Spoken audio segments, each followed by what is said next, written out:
आजू जनम नंदन नंदन असुर निकंदन रे आहे आजू जनम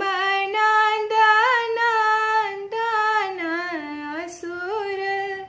निकंदन रे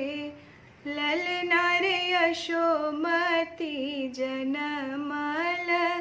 बालक जगत जन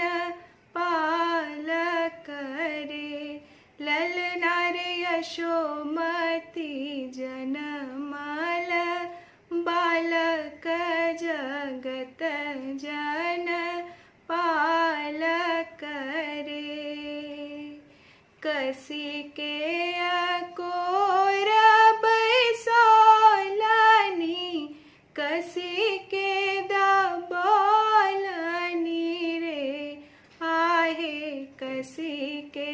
अकोर बैसोलनी कसी के दबोलनी रे ललना रे रही रही चुमथी कपोल अधर रस पोलनी रे ललना रे रही रही चुमथी कपोल अधर रस पोलनी रे हसी हसी बचन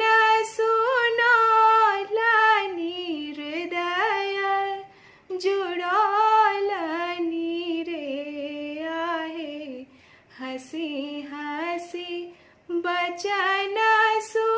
सुनोलनी हृदय जुड़ोलनी रे ललना रे निज कर